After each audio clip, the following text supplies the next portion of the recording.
नमस्कार दोस्तों, एजुकेशन 790 से मैं सुरेश यादव। दोस्तों, आज का हमारा टॉपिक है भारतीय संविधान के भाग और अनुच्छेद।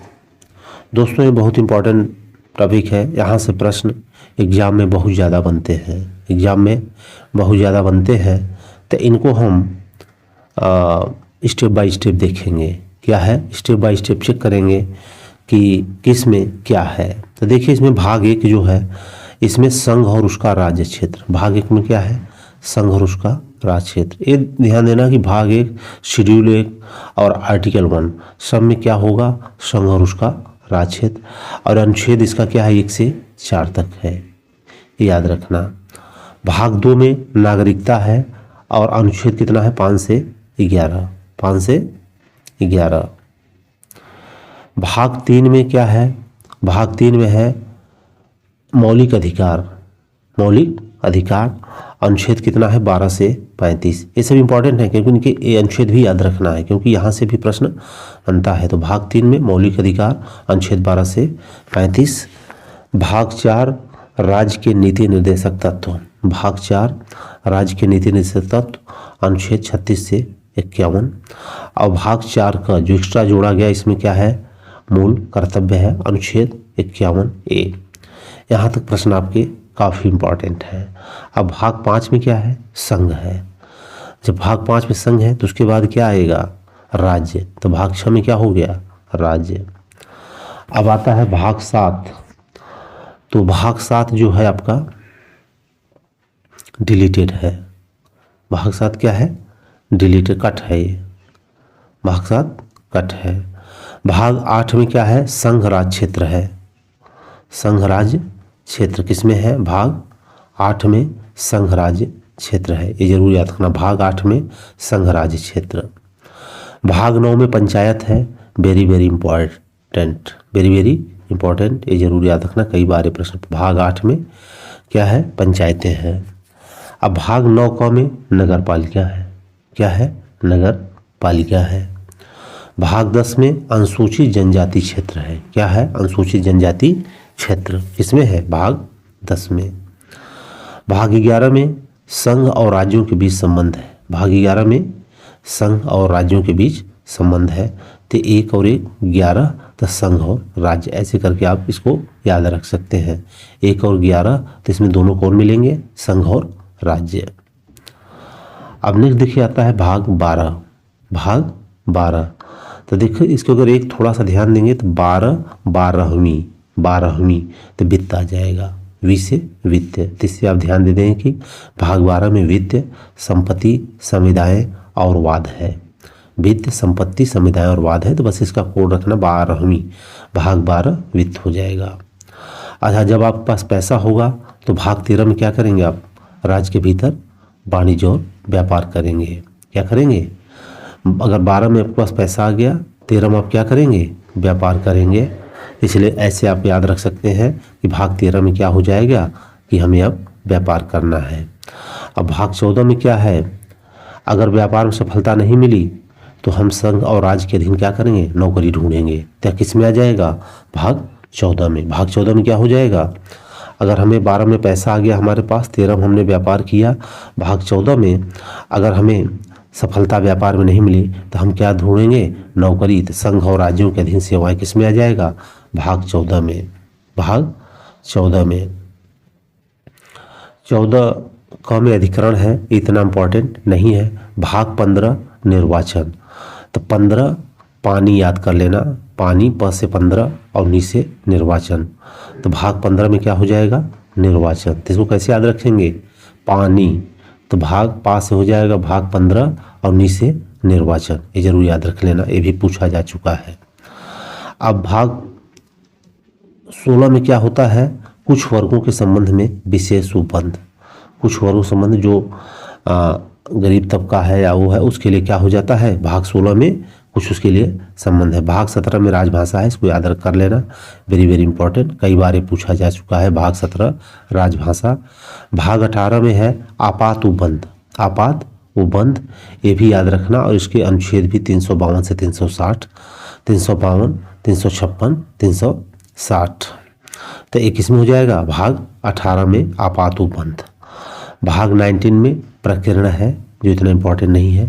भाग 20 में संविधान संशोधन है, इसको याद रखिएगा। भाग 20 में क्या है? संविधान संशोधन है, इसको याद रखिएगा। भाग 21 में क्या है? भाग 21 में है अस्थायी संक्रमणकालीन और विशेष। अस्थायी संक्रमणकालीन और विशेष, ये कुछ ऐसे राज्य हैं जो गरीब हैं, वहाँ पे ये चीज़ लागू होती हैं। तो अस्थायी संक्रमणकालीन और विशेष। भाग 22 में क्या हो जाएगा? संक्षिप्त नाम प्रारंभ, हिंदी में प्राधिकृत पाठ और निरसन। तो भाग 22 हो गया। दोस्तों ये पूरे हमारे पाठ हो गए। अभी वैसे कहने को भाग 25 है, लेकिन इसी में से क ख ग जोड़ करके उसको बनाया गया है। तो दोस्तों इसमें देखिए भाग के जो इम्पोर्टेंट टॉपिक हैं इनमें आपको याद रखना है भाग 1, भाग 1 याद रखना, भाग 2 याद रख लेना, भाग 3, भाग 4 और भाग 4 क मूल कर्तव्य, भाग 6 में संघ, भाग 5 में संघ, 6 में राज्य, ये 7 निकल चुका है। 8 में संघ राज्य क्षेत्र है, 8 में संघ राज्य क्षेत्र, 9 याद रख लेना, वेरी वेरी इंपॉर्टेंट, पंचायत है। और 9 क में क्या है आपकी? 9 क में आपकी नगर पालिकाएँ हैं, ये भी याद रख लेना। और भाग 10 में अनुसूचित जातियों के बारे में है। भाग 11 1 और 11 या संघ और राज्यों के बीच, 1 11, इसमें कौन दो मिलेंगे? संघ और राज्य मिलेंगे। फिर इसके बाद भाग 12 में आपका क्या रहा है? भाग 12 में आपका 12वीं बताए तो इससे वित्त हो गया, पैसा हो गया। तो भाग 13 में हमने व्यापार किया, अब व्यापार सफलता नहीं मिली तो भाग 14 में आपने क्या किया?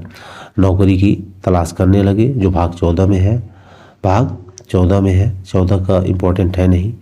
फिर भाग 15 पानी, जिसमें हमारा निर्वाचन होता है, किसमें? नौकरी के लिए। तो पानी को रखना, पा से 15 और नी से निर्वाचन। भाग 16 में अब जो लोग नहीं सिलेक्ट हो पाए उनके लिए कुछ विशेष उपबंध बनाया गया, सिलेक्टेड के बाद किनको भी सिलेक्ट कराया जाए। तो किस में आ जाएगा? भाग 16 में। भाग 17 में राजभाषा है, वेरी वेरी इंपॉर्टेंट, इसको जरूर याद रखिएगा। भाग 17 और आर्टिकल 349 to 351 तक है, इसको जरूर याद रखना। पार्ट 18 में भी आपात उपबंध है, ये भी आपको याद रखना है। पार्ट 18 में आपात उपबंध है।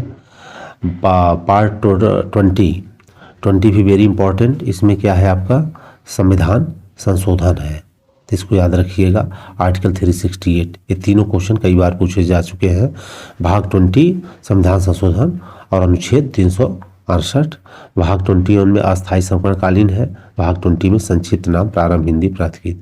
तो जिस पे 12 बोले हैं ये वेरी वेरी इंपॉर्टेंट है, इसको 2 से 3 बार देखेंगे तो आपको जरूर याद हो जाएगा। पार्ट के बाद फिर हम देखते हैं शेड्यूल, अनुसूचियाँ, ये भी वेरी इंपॉर्टेंट है, ये भी वेरी इंपॉर्टेंट है, यहाँ से भी प्रश्न काफ़ी बनता है। पॉलिटी जिस भी एग्जाम में आती है तो वहाँ पे यहाँ से 1-2 क्वेश्चन हर एग्जाम में रहता है। तो दोस्तों इसमें हम देख लेते हैं कि संविधान लागू होने के समय संघ सूची में कितने विषय थे? 97 विषय थे, अब 98 विषय हैं। राज्य सूची में 66 से 62 हो गए हैं। समवर्ती सूची में 47 से 52 विषय हो गए हैं। समवर्ती सूची का प्रावधान जम्मू कश्मीर राज्य में नहीं है। अब देखिए मूल रूप से जो शुरू में भाषाएं थी कितनी थी? 14 भाषाएं थी। 8 भाषाएं कब जोड़ी गई? बाद में जोड़ी गई। ये भी याद रखना, प्रश्न बनता है कि 8वीं सूची में कितनी भाषाएं थी? तो कितनी थी? 14 भाषाएं थी, 14 भाषाएं थी। अब 9वीं अनुसूची में क्या है?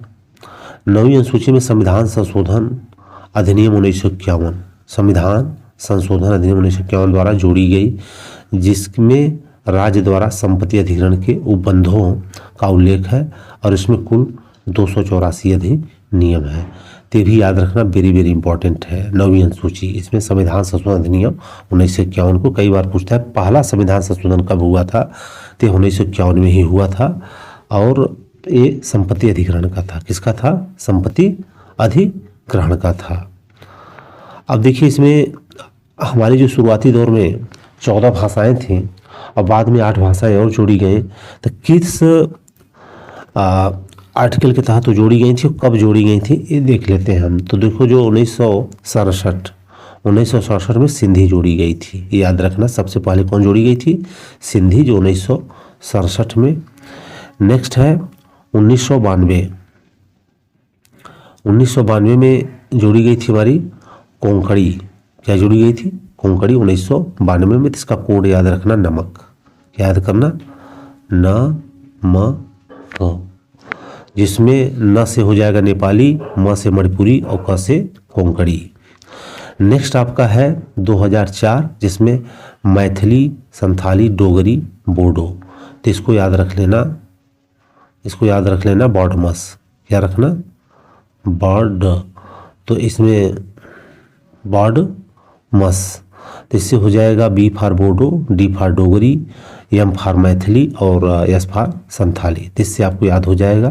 तो पहला आपका 67 में जोड़ा गया था सिंधी, 92 में आपका नमक कोंकणी हो जाएगा और 2004 में मैथिली, संथाली, डोगरी और बोडो। यहाँ से प्रश्न कई बार बनते हैं, हम याद कर लेते हैं। ये भी प्रश्न, यहाँ से प्रश्न काफ़ी बनते हैं, बहुत इंपॉर्टेंट है। इसको आपको 3 से 4 बार जरूर पढ़ना है, जिससे सारी चीज़ें याद हो जाए। पहली अनुसूची हो, चाहे पहला आर्टिकल हो, चाहे पहला भाग हो, सब में राज्य और संघ का वर्णन किया जाता है। तो याद रखना, इसमें पहले में क्या किया गया है? राज्य और संघ का वर्णन है। अब दूसरी अनुसूची में क्या है? दूसरी अनुसूची में उनके पेमेंट के बारे में वर्णन है। किसके बारे में है? पेमेंट के बारे में। तो देखिए जो भी यहाँ पे, तो इसको याद रखना, पहले में संघ राज्य क्षेत्र के बारे में वर्णन है, दूसरे में उनके जो पदाधिकारी हैं उनके वेतन के बारे में है। दूसरे में क्या है? उनका वेतन के बारे में है। सेकंड में ये याद रखना, सेकंड में क्या हो जाएगा?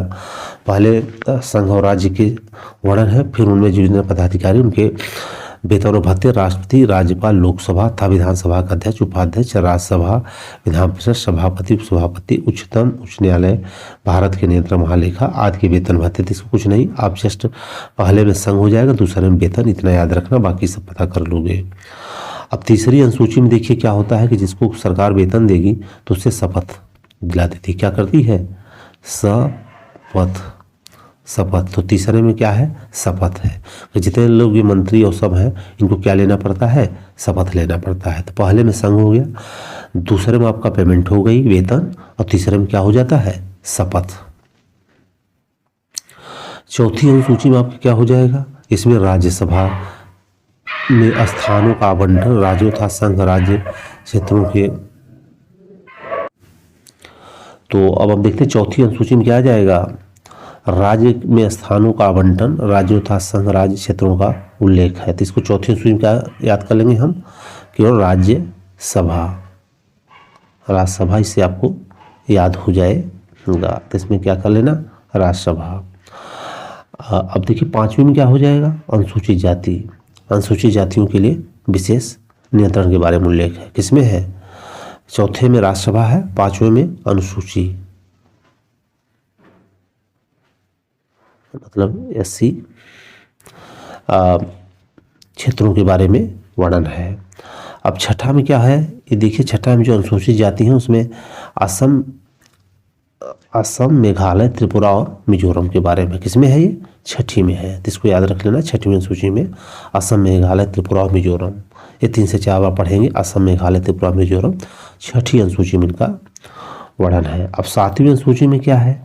वही 7 से समवर्ती याद कर लेना, केंद्र और राज्य शक्तियों के बीच का विभाजन। जो समवर्ती सूची का वर्णन किसमें किया गया है? 7वीं में, 7 समवर्ती, इससे याद रख लेना।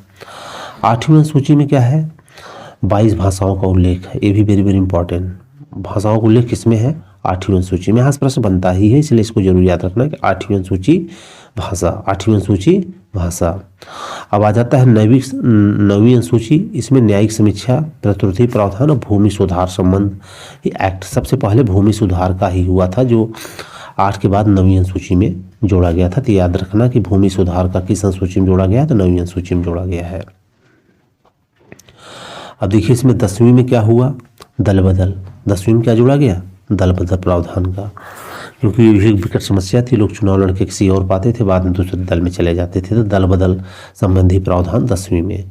10वीं दल बदल, 10वीं 10 ये हो रहा है, दल बदल हो रहा है, तो इससे आ सकते हैं कि 10वीं दल बदल। अब 11वीं अनुसूची में क्या है? पंचायती राज अधिनियम है।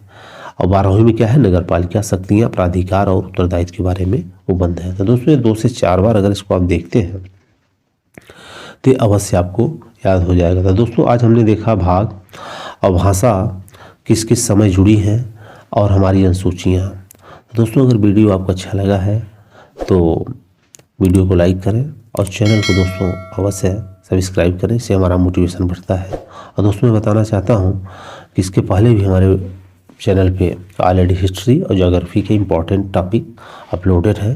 तो दोस्तों जाइए वहाँ देखिए, आपको अवश्य लाभ मिलेगा। फिर मिलेंगे दोस्तों नेक्स्ट वीडियो के साथ। जय हिंद, जय भारत।